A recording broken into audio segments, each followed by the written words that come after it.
this is my second talk, so I'm, I'm hoping that I'll still be audible to everybody till the end. Um, First of all, it's a great pleasure and great honor to be participating and talking to other philosophers. And this was a clear and real serendipity, moment of serendipity to meet with Lou and Wana and also a bunch of other Indian philosophers. So my book is called Sapiens and Siddha Prajna.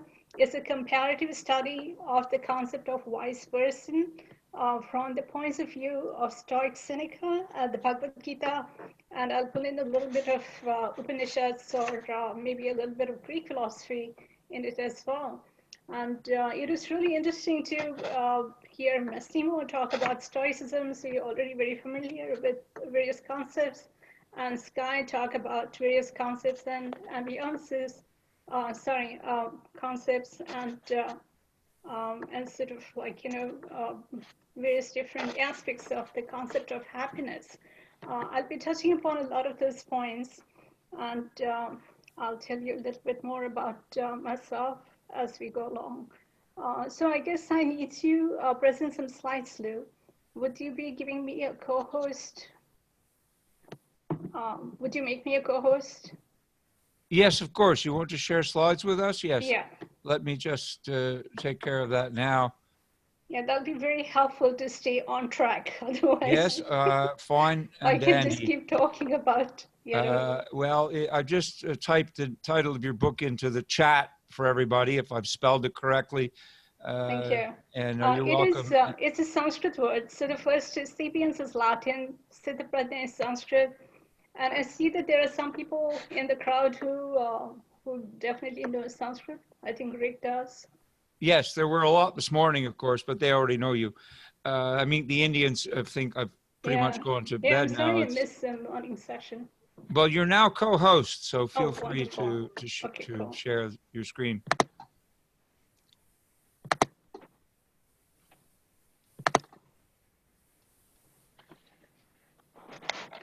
So my topic today is wisdom leads to happiness. And does everybody see that? Or did I lose you? Hello? Lou, do you see that? No, I hear you, but I don't see your screen. Oh, you don't? Oh, okay, hold on.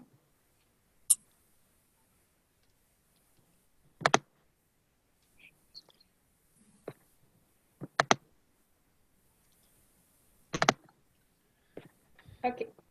There we go. Good. Now I need to figure out. Yeah. All right. So my topic today is wisdom leads to happiness. And I gave a course this spring at the Evergreen Forum at Princeton, where we spent about 16 hours talking about it. So this is going to be a very short version of that course. And my course was obviously based on my book, which looks like this. I'm really honored to be talking here today on the auspices of APPA.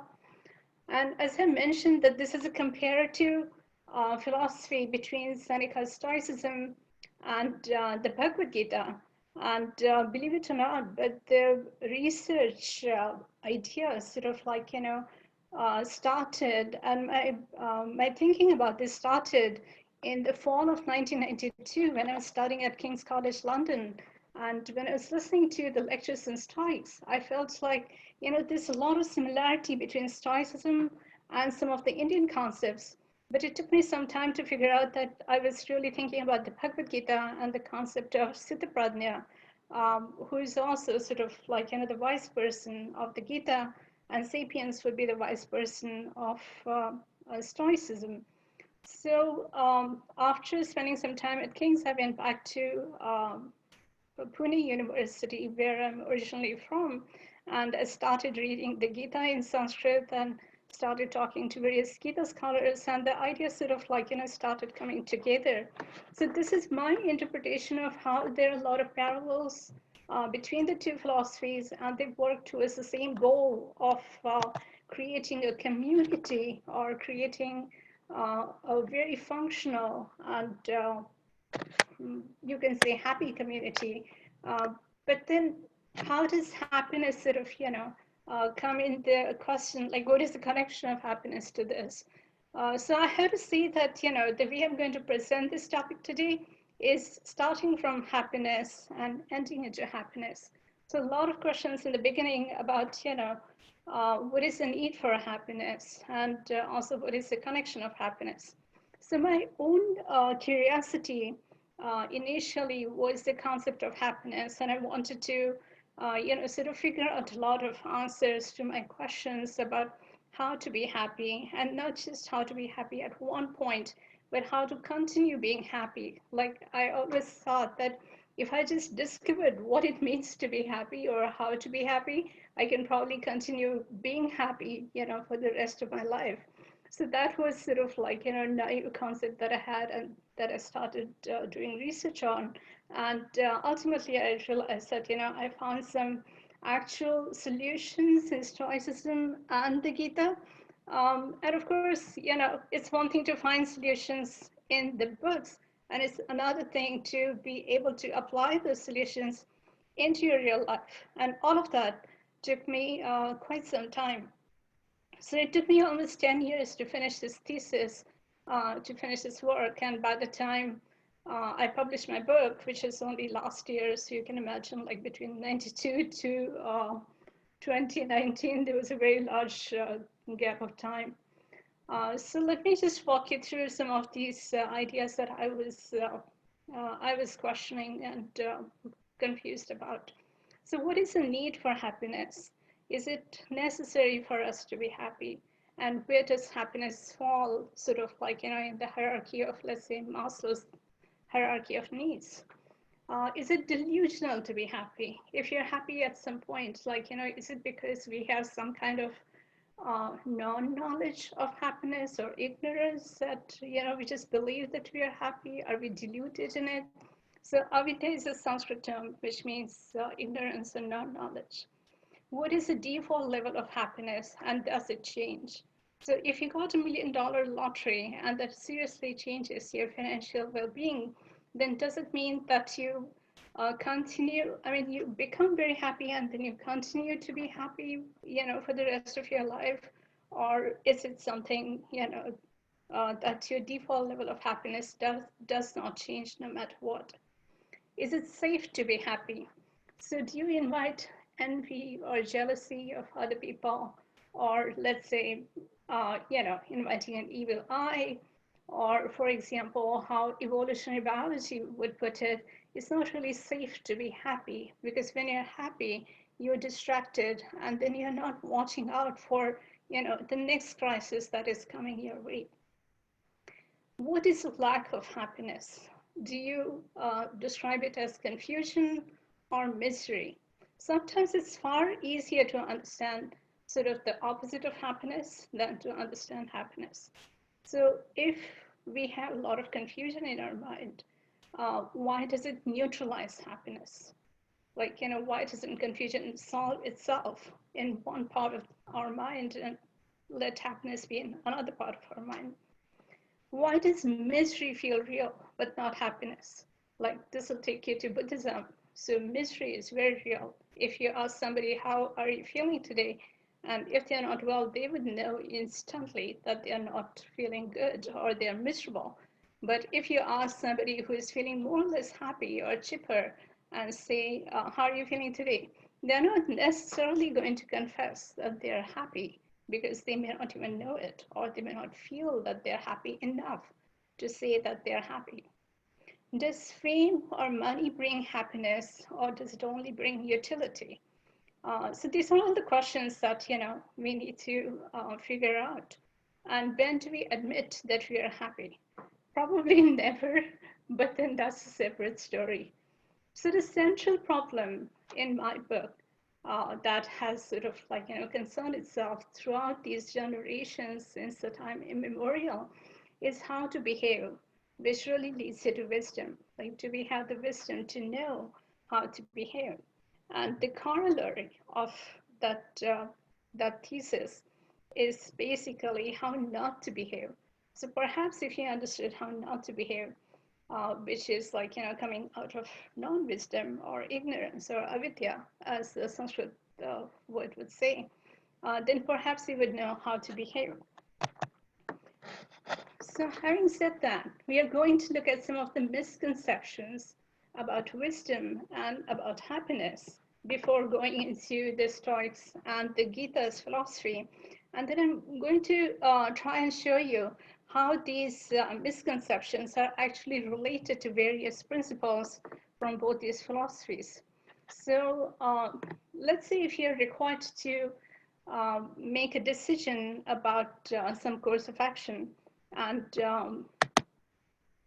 just a second, I need to adjust something here so I can see my screen better.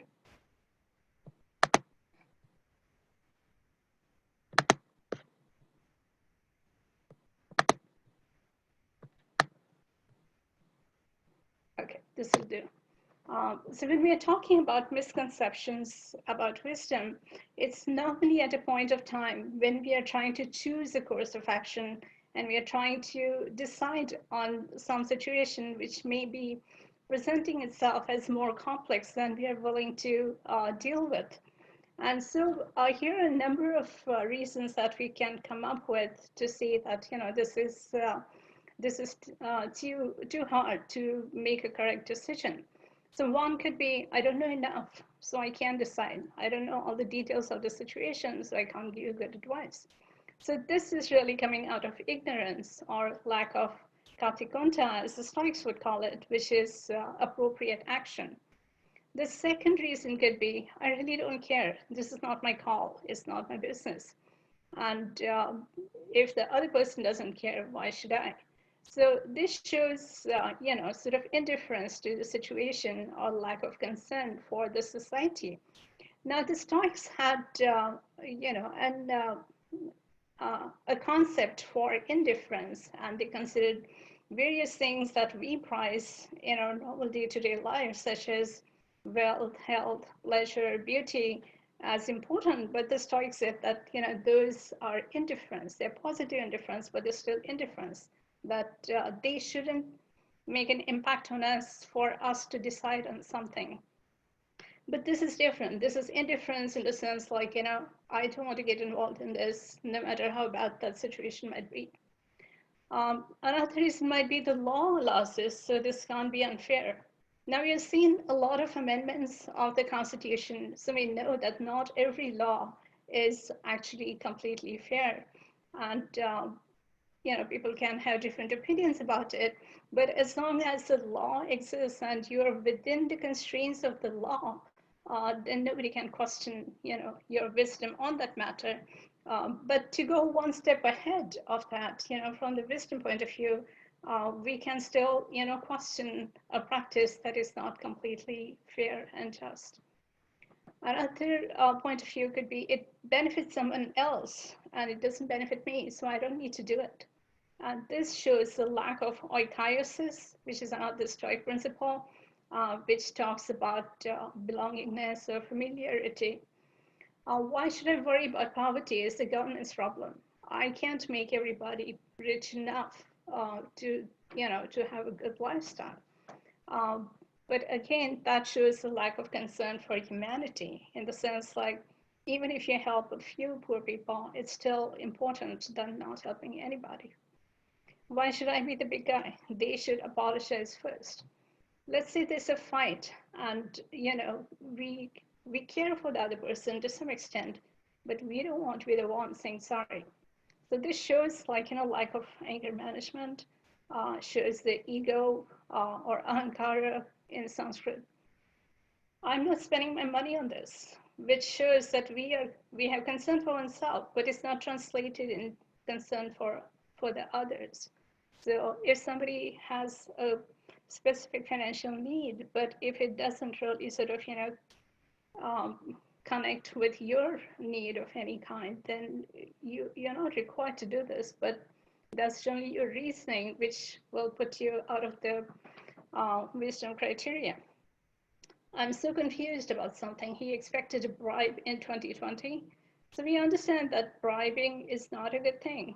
And This particular thing shows a lack of katikanta, which is again lack of appropriate action. So if somebody is asking you to pay you money so that you can, give an email address of another philosopher to this person, then that would be wrong, and we know that. Then do I have the capacity to be wise? This is one of the biggest misconceptions we have, which sort of, prevents us from being wise. And that I would call as self-doubt.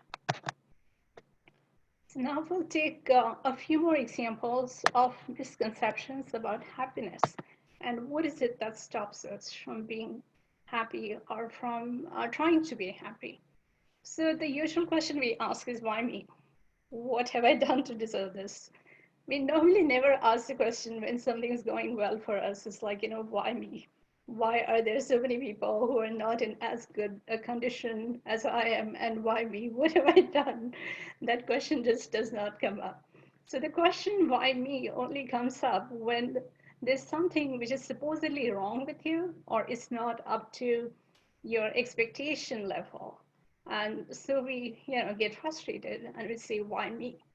So now in this slide, I'm going to go through various examples and talk about the concept of Shadripurs in the Indian philosophy, which is the concept of 6 internal enemies. So let's see what they're like.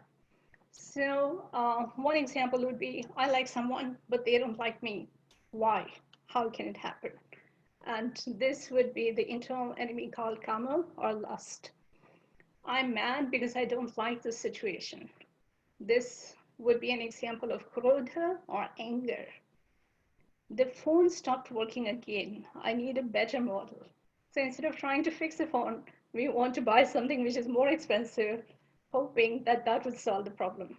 So that's actually an example of lobha or greed. I want that house, but it's too expensive. I really deserve to live in that house, but I can't afford it, and that's not fair. So that's again an example of greed or lobha. I will die if I don't get into that college. And you see that so often around this time, when kids have worked very hard in the high school, they want to get into a particular college, and then suddenly virus comes and they are told, no, no, no, that's too expensive. It's just, not worth it. We don't have the money or whatever.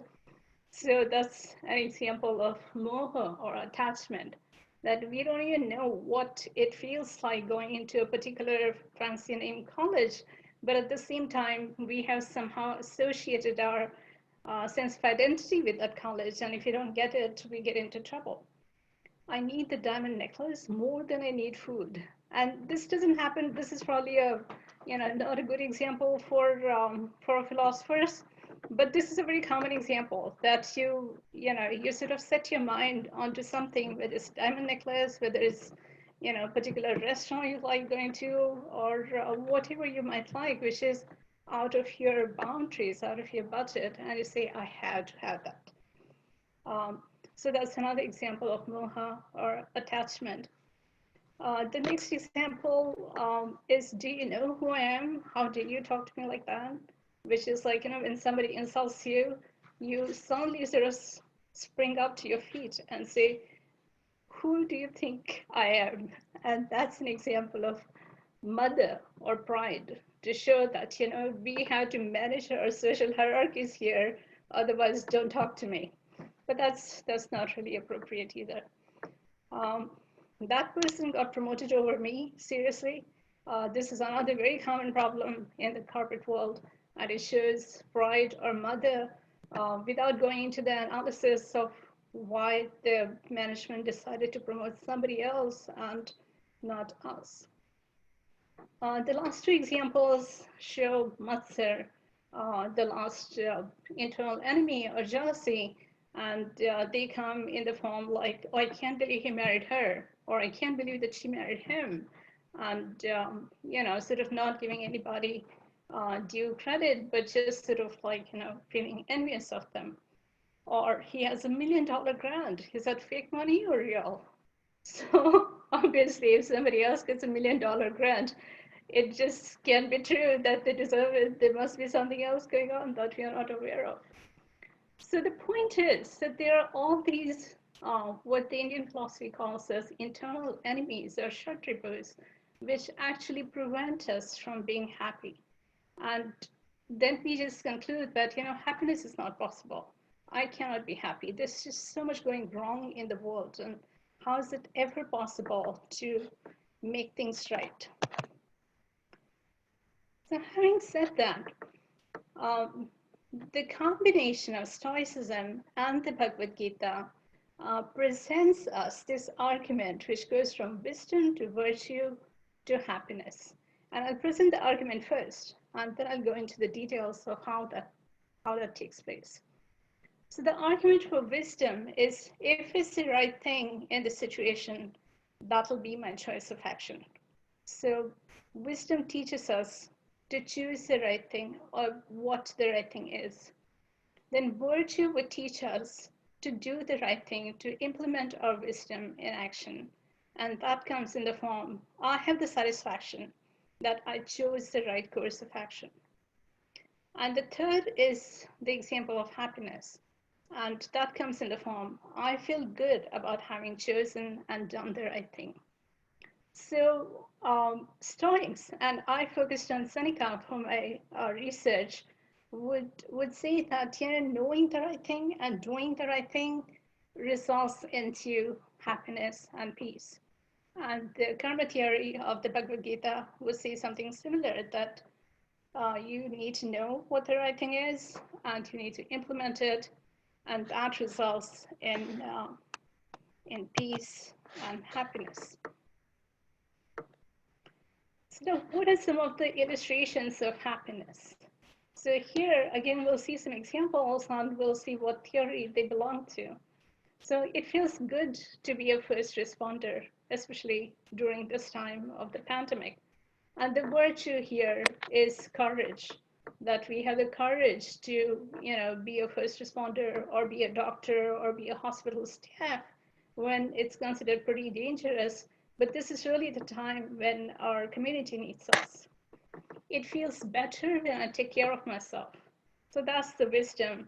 And then there's a lot of conversation about self-care in both the philosophies. I'm glad I was around to help take care of my child, especially when the child is sick or when the child needs you. And that is a call of duty. I don't need any more food or drink. So that shows both a feeling of being satiated, and this is an example from Epictetus as well as shows self-restraint, which is one of the virtues from the Upanishads. And it also shows detachment, their virtue from the Gita, the Upanishads, and the Stoics. We need to donate during the pandemic because there's so much need for people to, make up whatever the lacunas are in their daily life, just to put food on the table or to get whatever healthcare they need. So that shows charity and detachment as well. Detachment with our own money, that we're willing to part our money, and shows a sense of charity. So charity is another virtue from the Upanishads. Detachment, again, Stoics and the Gita. My friends are helping immigrants and doctors with food and snacks. And it shows compassion. And of course, this is making my friends feel good about themselves. And it's also making me feel good about the fact that I see goodness around me. I don't need expensive gadgets. Like we saw the example of the phone not functioning, and then we wanted to upgrade our phone. But here we can say, I don't need expensive gadgets. And that is, both the virtue of austerity from the Upanishads and the virtue of detachment from the Gita and the Stoics, in the sense like my sense of identity is not connected with what model of the phone I'm using. And so these are all the examples that would be sort of good examples, either for the Stoics or for the Gita, as the illustrations of happiness. Now, having looked at the examples, now let's look a little bit into the theory and also sort of in the comparative aspects of the theory. So betwixt sapiens and Siddhaprajna, what are the ethical principles that we find?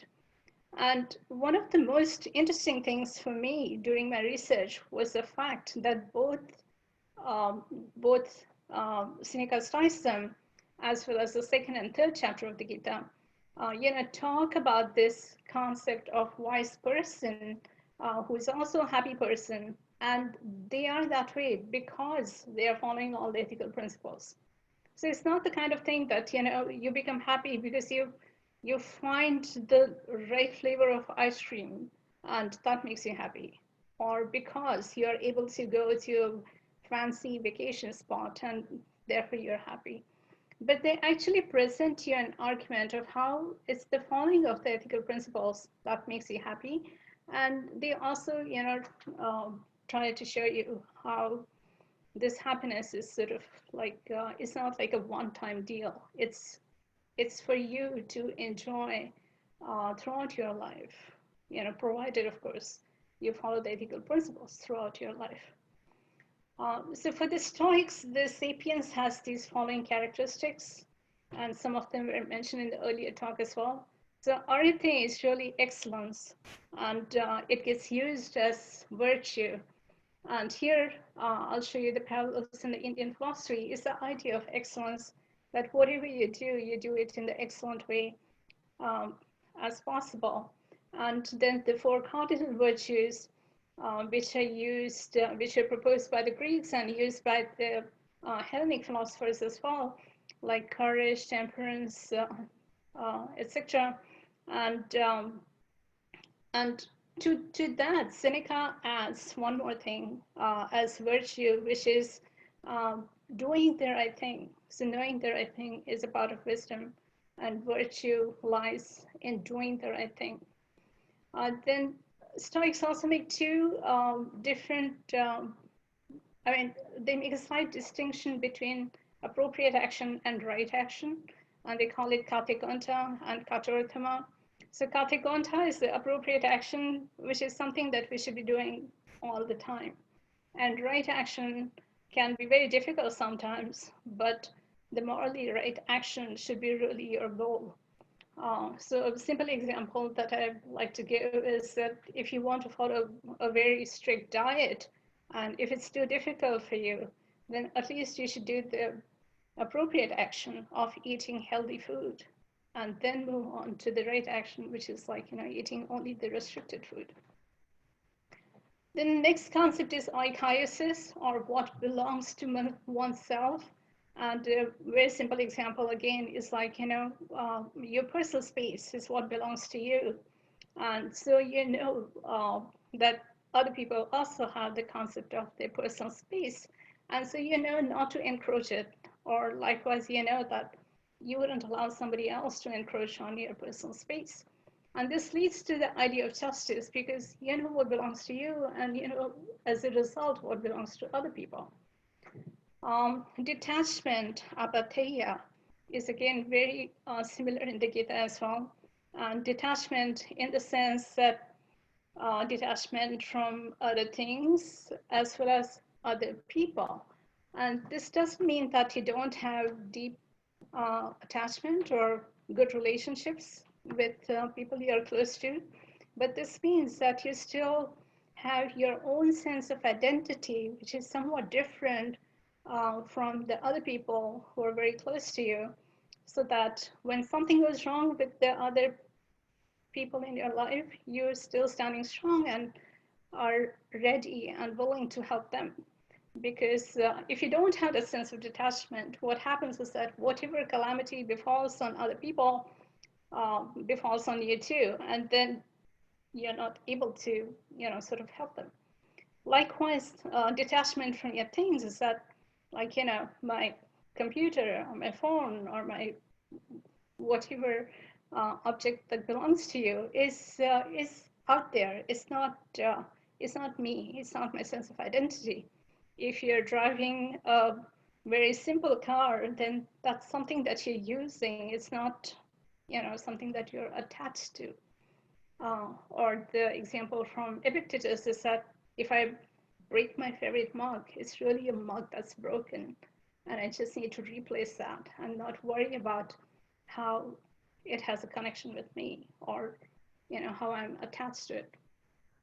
Living in accordance with nature really talks about rationality, And our telos or our goal should be to be rational at all times.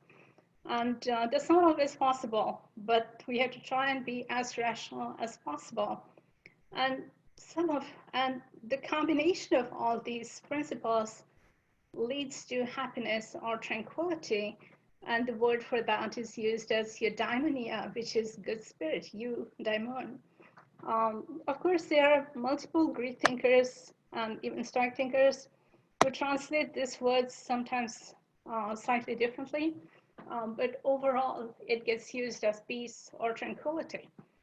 So now if we go to Bhagavad Gita, or the concept of Sthitaprajna, which appears in the 19 verses of the second chapter of the Gita. And it's a very compact description of the wise person. And sometimes I have felt that I understand the Gita better when I look at it from the Stoic perspective, because I get a lot of descriptions of some of those concepts in Stoicism or in some of the interpretations of the Gita.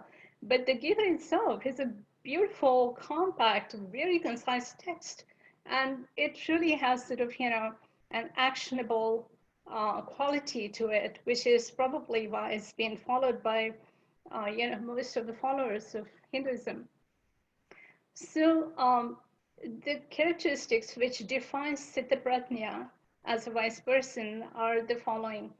Swadharma, which is really one's own duty, and the duty is done in an excellent form. So there's a word used for it called kushalam.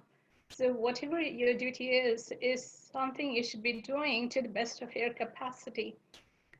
Then the next one is karma or right action. So again, a lot of people are familiar with the karma theory, at least to some extent. So you should choose the right action, perform it to the best of your capacity, and not expect any fruit of the right action. But as long as you do what's the best thing in that situation and do it at the highest level possible, good things always happen. But of course, they don't want to give any guarantee, and they don't want you being attached to the fruits of action. Then the next one is Shraddha, or belief and faith. And I think that the Gita asks people to believe in the wisdom principles of the Gita, and if let's say you believe in them because the Gita is asking you to do that, it kind of creates a community of believers, and then it becomes much easier for the author of the Gita to sort of hand out the principles. As I said, it's a very compact text. They don't go into a lot of detail or a lot of scientific understanding as to how, if you don't follow the principles, what will happen to you. But obviously, they must have had some idea of how things could go wrong if principles are not followed in a way that they should be followed. So I know that sometimes people have problem with the point of faith or belief, but that's, in this day and age, that can be an option. My point is that even if you're an atheist, it's possible to follow the Gita, and you can worry about belief and faith part later. Then samatvam, or equanimity from pleasure and pain, is a very sort of similar thing with the Stoics as well. And what the Gita says is that pleasure and pain are sort of two extremes, and we need to stay somewhere in the middle. So we need to have equal distance, both from pleasure and pain, so we don't jump up and down with joy when something goes right, or we don't get too depressed when something doesn't go right. Then the next concept is anasakti, which is a very similar concept, which is non-attachment. So basically, you stand on your own feet and you're a different person, and you're not attached to things or people around you in a way that they can pull you down with them. But that doesn't mean that you don't have any connections with things and people around you. But anasakti is important, and it's also important in terms of when you have a big gain or a big loss in your life, so that you don't make your decisions based on the big gain, because the big gain may not be permanent. And likewise, you don't, consider yourself like a loser or very little person, because it's a big loss, because, that's just a part of life. So the person has santulan or stability, and all of that, again, all these principles result into peace and happiness. And the words used in the Gita are Shanti and Sukha. Now, you'll notice that another parallel in both the philosophies is really good emotional management. And Stoics suggest various strategies for anger control, especially Seneca, who has ideas such as, like, if you're fighting with somebody who is too strong for you, don't, because you'll lose. If you're fighting with somebody who's too weak and you're the strong party, don't, because that'll be, that'll not be a compassionate act. The Gita says that anger destroys a person. There's a verse that says krodha pranashati, meaning, like, anger will literally put an end to a person's life. And I remember as a young person looking around and saying, everybody around me is angry. I don't see anybody who is completely peaceful, and they still continue to survive. So how does that happen? But the thing is, like, the tenet here again shows, how anger can destabilize you in so many different ways, such as, like, it can make you delusional, it can affect your memory, and ultimately it can really sort of, lead you to sort of the destruction of the human being. For the grief management, Seneca gives various strategies such as crush the grief, focus on yourself, and move on, and just accept this as a law of nature. The Gita would say that no grief is needed because the self continues to live on. And to the question of Arjun, how can I, fight with my enemies who are also my relatives? Krishna would say that there's not a single person around here who's not been alive at any time. So it's just a question of the cycle of birth and death. So you don't need to grieve over somebody's death, because they're just moving on to the next life. Seneca talks about know thyself, and so do the Greeks, Plato, Socrates, practically every philosopher.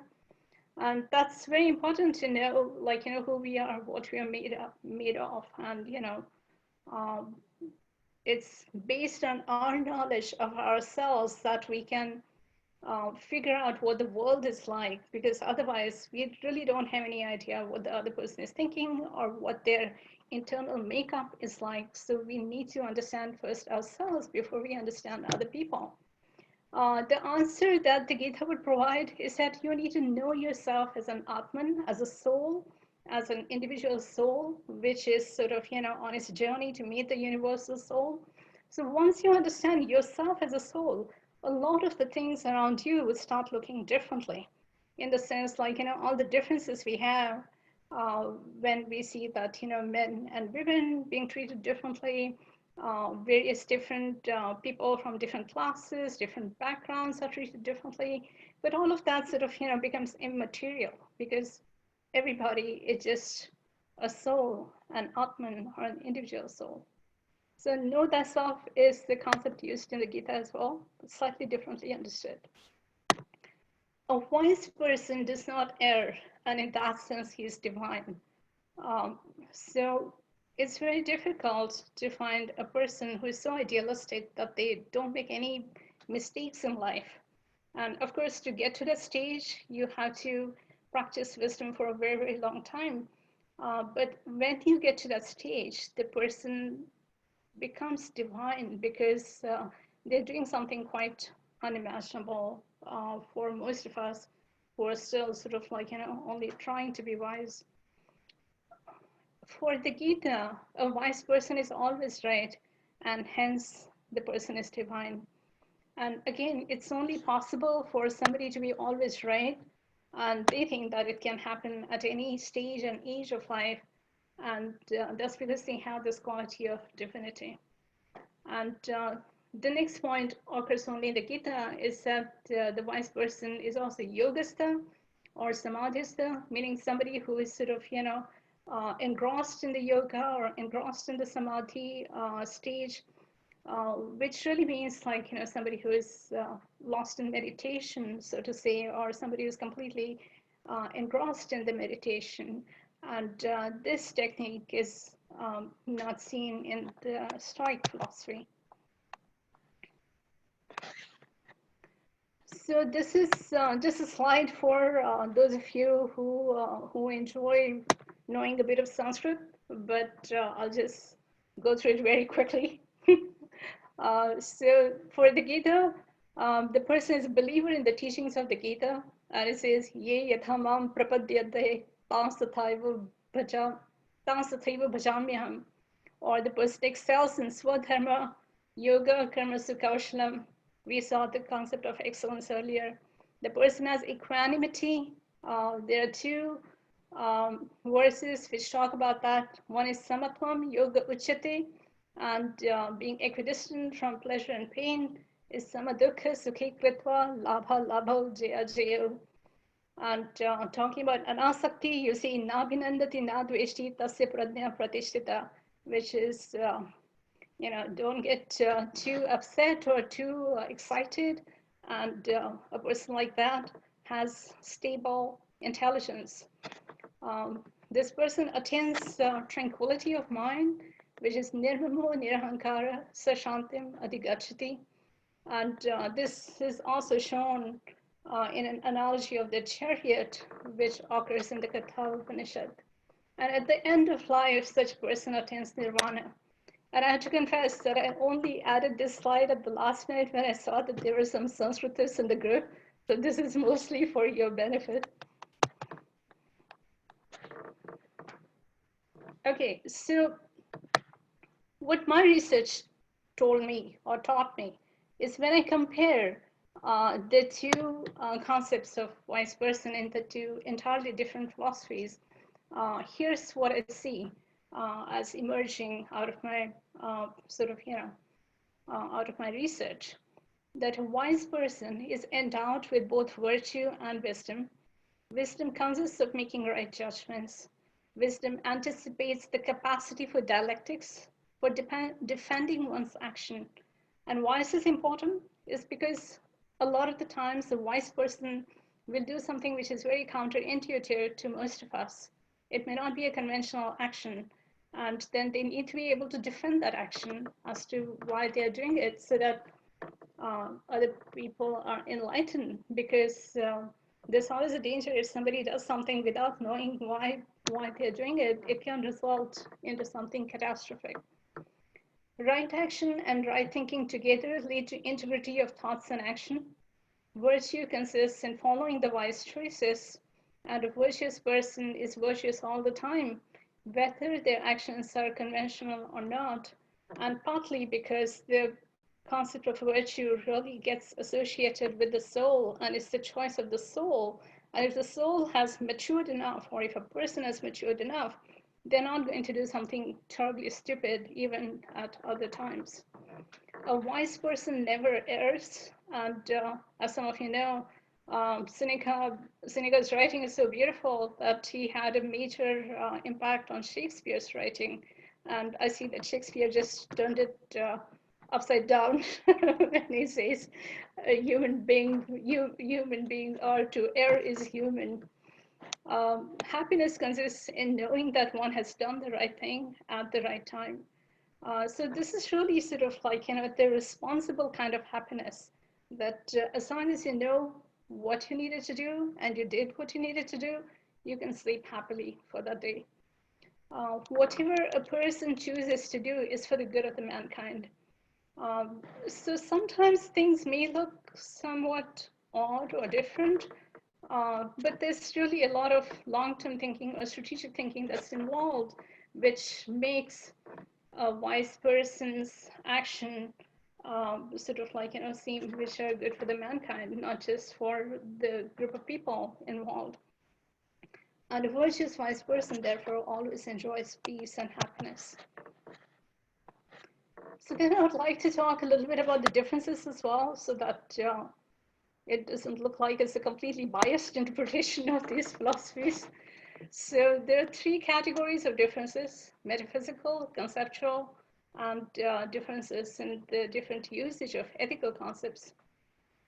So one very obvious difference is that there's a touch of divine in the Gita.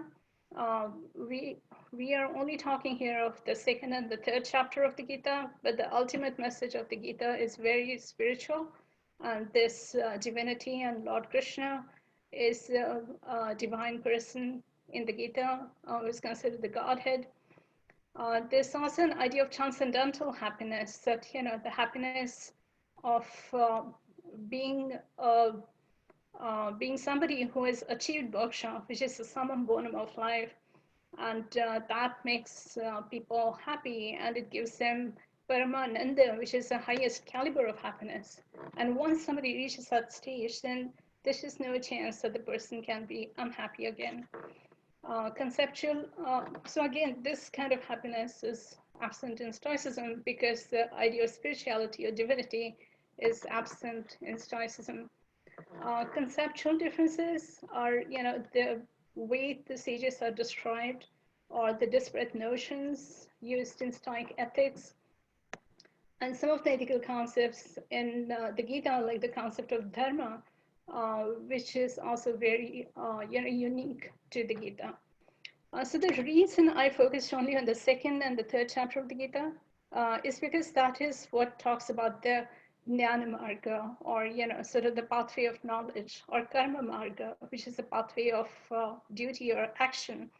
And that, I think, relates a lot to both the Stoics and to the modern age. And the Gita gives various pathways of how to reach their highest goal.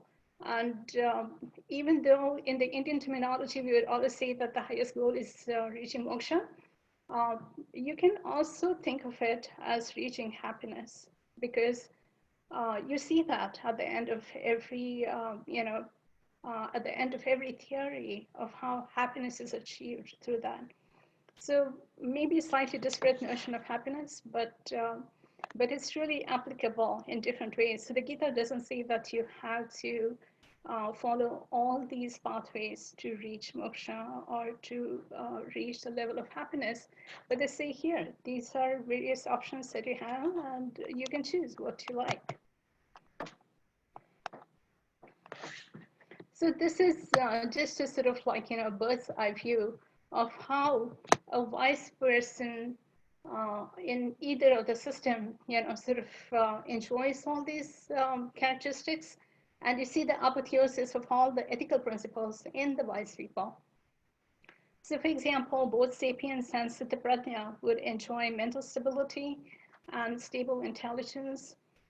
Sapiens and Siddhaprajna would enjoy peace and happiness, and they have welfare of the society in their minds. And they are very just people. They try to establish justice and virtuous life. And as we saw earlier, that Sthitaprajna would go on to also becoming a meditator or yogista or samadhista, and that would lead to the notion of Brahmasiddhi or nirvana or moksha. So nirvana in the Buddhism is very similar to nirvana or moksha in the Gita. So these three notions basically are very similar notions. Uh, the words are different because they translate somewhat differently to focus on different aspects of this concept. So now, since I have also been interested in doing philosophical counseling, and I've been doing this for some time, my interest was how do we translate these philosophies into the modern terminology or in the modern world, and especially during the pandemic, how do we show people that it's possible to be happy? So I created a scale of happiness which applies both for the Gita and the Stoics. And I think I would like to sort of, put the scale in this fashion, that number one is seriously unhappy, number two is somewhat unhappy, number three is really the neutral position, which is balanced position, number four is somewhat happy, number five is super happy. And most of the times when we say that, okay, and I should briefly give the examples as well. So the seriously unhappy is when you have lost somebody, when you're grieving. Somewhat unhappy is more like irritation. Balanced is when you're not distracted and you continue to do your day-to-day duties in a calm fashion. Somewhat happy is when we are joyous, like when we have a smile on our face and like, we are just singing away happily or something. Super happy is when we are broke and we get $1 million lottery. I mean, or let's say the birth of a baby or something. But it's like, the kinds of things that happen once in a blue moon. So when we say we do not feel so happy today, it's because we are basically saying to ourselves that I have a definition of what it means to be happy. Like maybe I want to be at 4 or at 5 today, but I'm really not there. I'm either at 2 or at 3. And the definition is not being matched to my current circumstances or to my current state of mind, which is why I think that, I'm not happy today. But the goal of the Stoics or the Gita would be to be and to remain stable at number 3. And number 3 doesn't necessarily mean that you're like, singing all the time or showing your joy, spreading your joy or anything, but you're continuing to do your duty and in a calm sort of way without yelling at anybody, without like, being bothered by other distractions. And to create a functional and productive society, that is very important.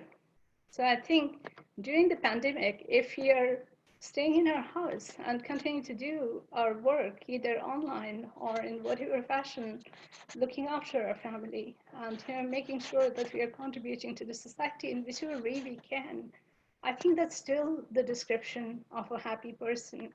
So these philosophies are not just there for the books, but they're really sort of, connected to our day-to-day well-being and day-to-day happiness.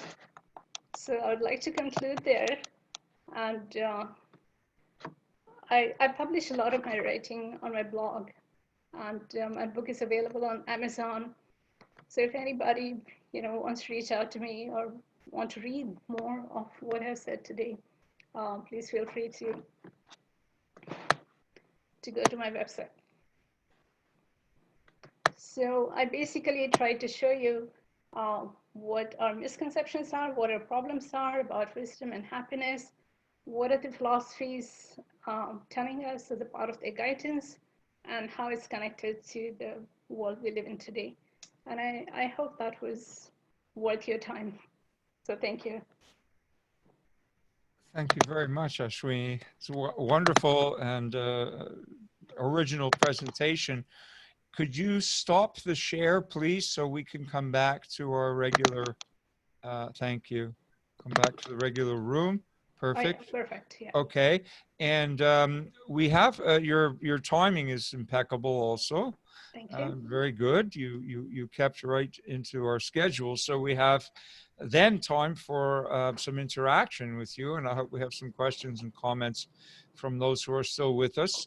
And I would be including somehow Bettina in New Zealand, who apparently doesn't sleep.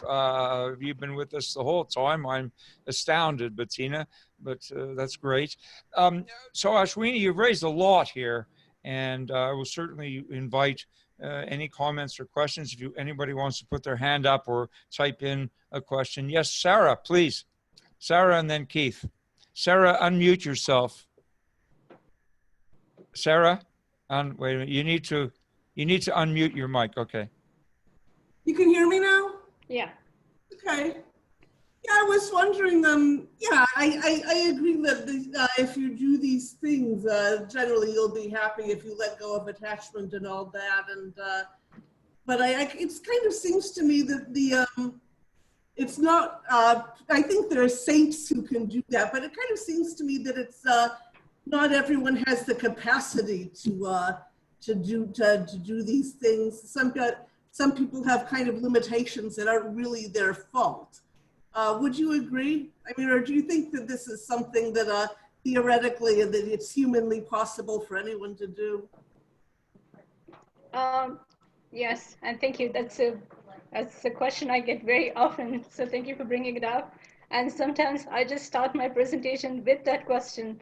And I myself took a good decade to believe that this is possible. What Seneca would say is that as long as we are trying to be wise and virtuous, we have the option of being happy and enjoying happiness. And one good thing will lead to another good thing, and that can sort of go on and further our chances of happiness. These are very abstract principles. So since I was talking to the philosophers, I focus more on the abstract theories. But when I'm, sort of doing work in the field, for example, like I spent some time being an ambulance driver in my local community, and I saw a lot of people in crisis because, that's when they would call us. And I can tell you that there are all kinds of cases which I felt could have been very easily resolved if they just had the sense of detachment. Like somebody, for example, loses a job and gets a drug overdose and they're unconscious. And the family is worried whether they are going to make it or not make it. And it's something that happens to practically everybody at some point of their time. Like, especially if you're in corporate world, if you're an academic tenured professor, it's a different story. But in every other case, we have lost jobs, we have got jobs. So you need to have that sense of detachment and the belief that uh, joys and sorrows or losses and gains are all part of life.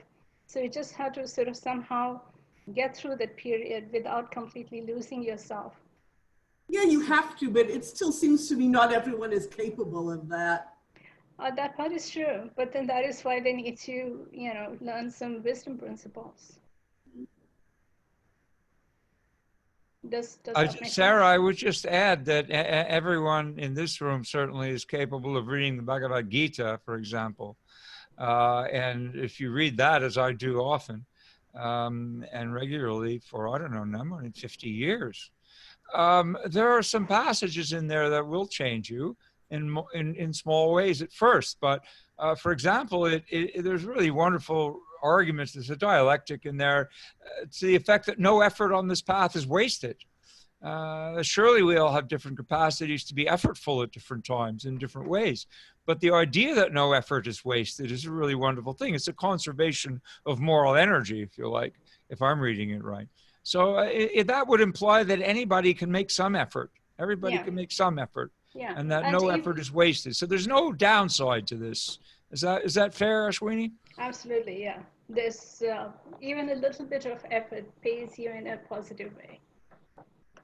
And this is again something that goes back to believing. If you're not prepared to believe because you are either an atheist or you don't want to belong to any religion, that's fine. But I think the Gita was meant to be a spiritual text. It wasn't, when it was written, it wasn't meant to be a religious text. And I quite likewise, agree. I'm a non-believer, and I still find it immensely rich. yeah, So that's all good. We have a storm passing over here, and if my connectivity gets knocked out, I'll ask Vaughn or someone to take over the meeting. Okay. Sometimes severe lightning will disrupt the connection, and then it gets reset. Okay.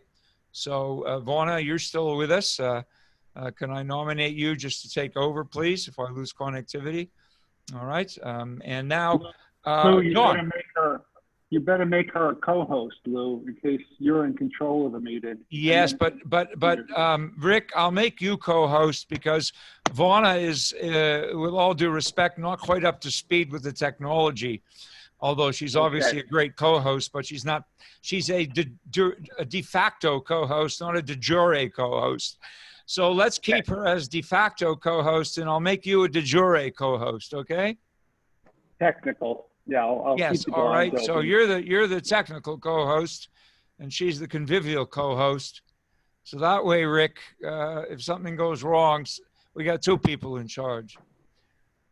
All right. So you're a co-host now. Thank you for stepping up as you usually do. John, please.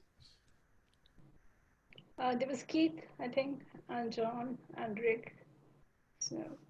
That's right. Keith and then John. Yeah.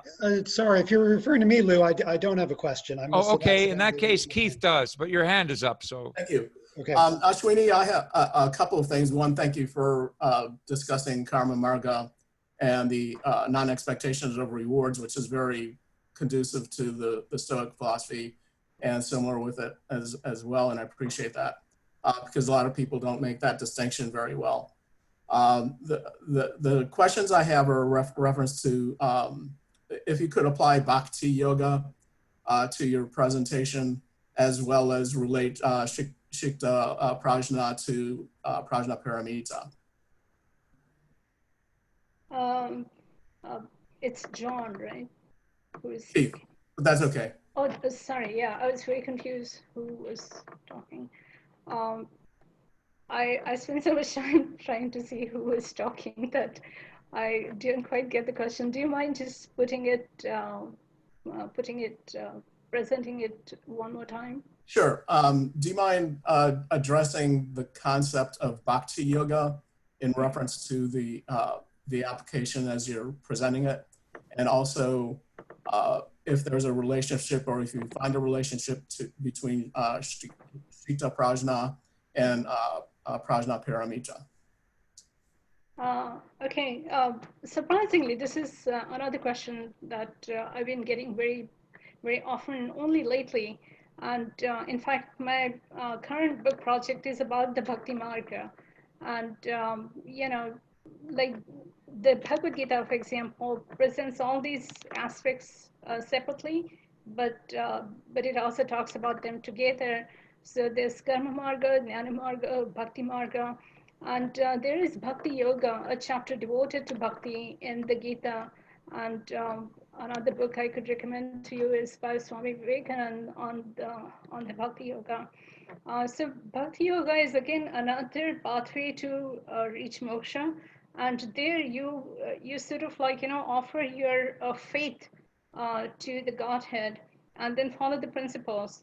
And one of the reasons, I mentioned the part about confusion in the being confused about various things in the first slide.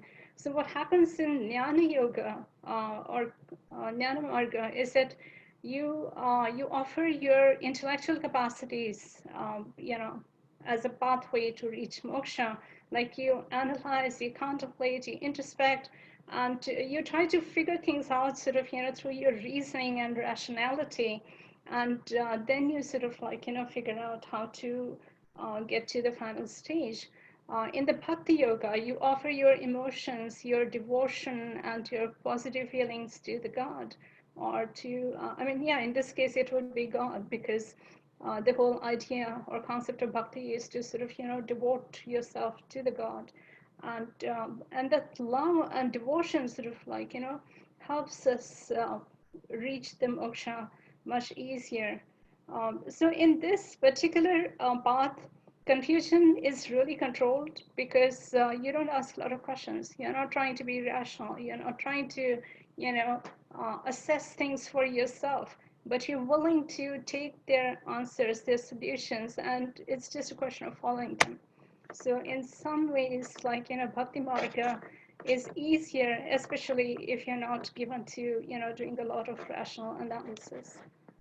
Does that answer your question? Okay, thank you. Okay, we actually have two more questions now, and I didn't see Rick, but he's actually first, and then Andre. Okay, and that's the order they came in. Rick's question is: in the Gita tradition, the wise never err and are divine, and presumably that is because they have attained moksha, yogic perception, etc. So, do their assertions count as analogous to revelation? Yeah, that is a great question.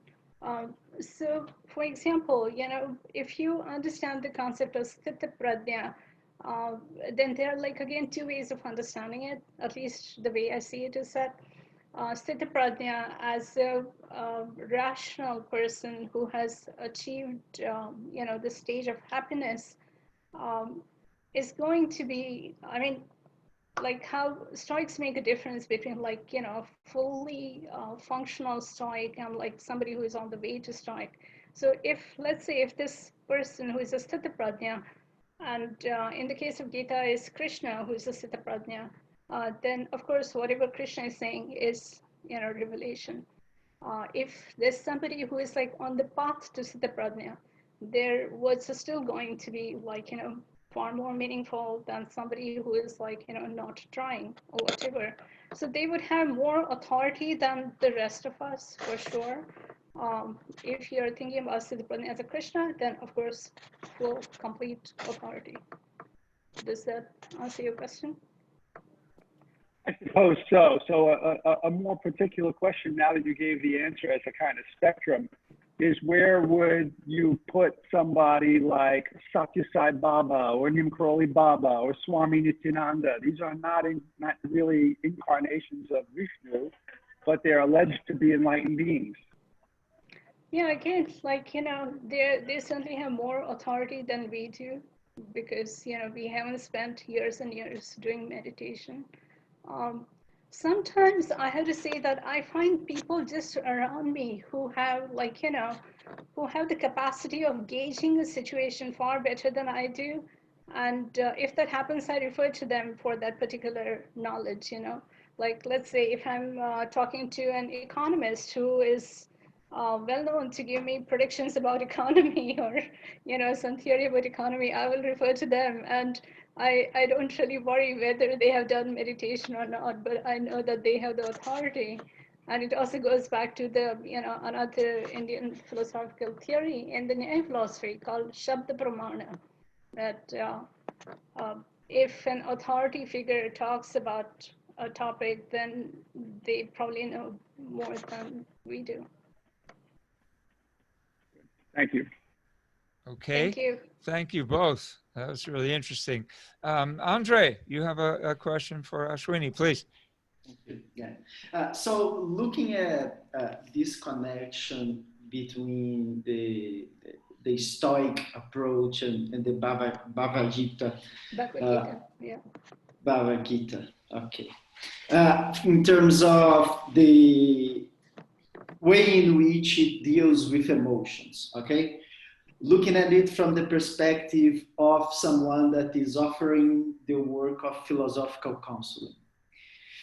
I got the impression, so let me put the question actually. I'm trying to figure out how is the optimal way of dealing with emotions. And here is why. You, for example, mentioned anger destroys a person. And I wonder about that because, first of all, anger is something that occurs to me. I don't choose to become angry, it occurs to me. Once it's there, and I have to deal with it somehow, and I can choose what to do about that. But the question that I have is, I got a sense from your talk that something like anger would be necessarily a negative, a bad thing. And I thought of a counter example. So for example, if someone is being unjust or disrespectful towards me, it seems to me that anger then is an appropriate response.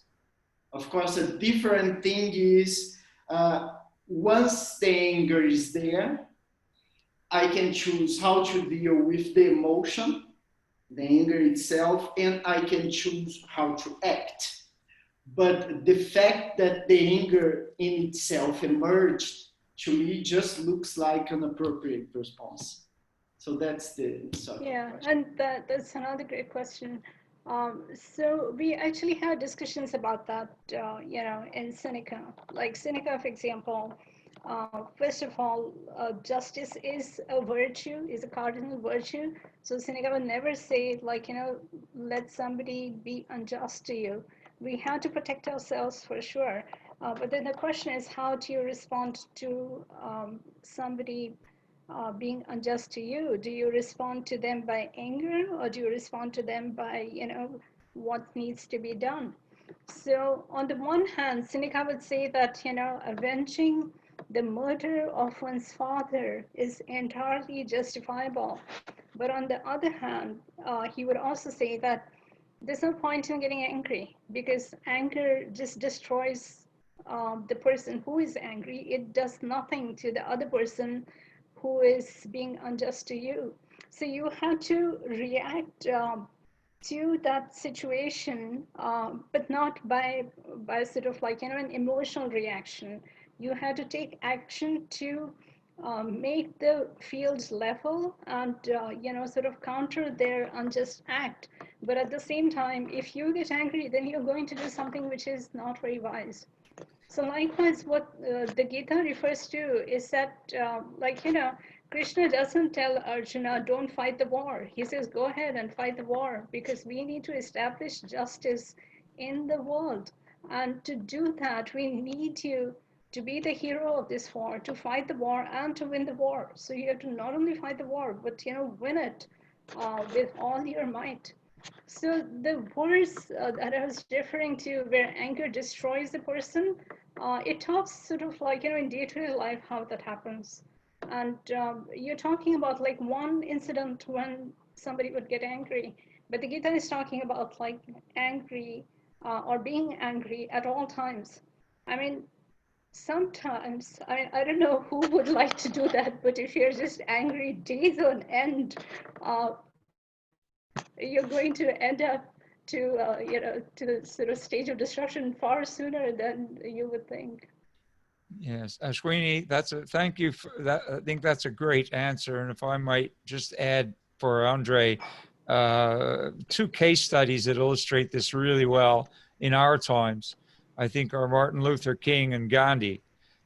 They were never angry, or almost never angry. They suffered and overcame enormous injustice, both personally and systemically, and they did it without anger. They did it with compassion for their oppressors by viewing themselves as educators whose mission was to teach, but to hold up a mirror to show them that they were wrong.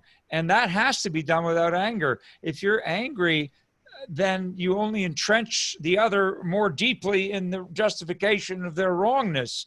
If you can do it in this amazingly enlightened way, which very few of us can, it brings about amazing change, rapid change, and largely nonviolent change. So the British marched peacefully and graciously and willingly out of India once they were finally educated that India was ripe for home rule, and civil rights was won much more grudgingly here, and still that battle is still being fought. But King never taught hatred or anger at all. Malcolm X was angry, didn't do him much good, but I think King is the model, and they all got this from Thoreau, who got it from the Bhagavad Gita. The whole thing came full circle. Yeah, and Tolstoy, right? And Tolstoy wanted the same thing in Russia. But he was, the Bolsheviks got the upper hand there. Were the Warsaw Ghetto people right? Oh, now you're bringing a really difficult case, okay? Because there was correspondence with Gandhi. Who's the devil's advocate here? There were people, Gandhi, remember, India was neutral in the World War II, and people wrote Gandhi and said, what do we do about the Nazis? And Gandhi said, satyagraha. And they said, it won't work. Anybody who lifts a finger or a voice against the Nazis will be taken away and murdered. The British didn't murder him. And just like, the American government didn't murder King, but the Nazis would have murdered Gandhi in 5 minutes if a Gandhi had arisen in Nazi Germany. So the Warsaw Ghetto uprising, even Buddha might have justified it.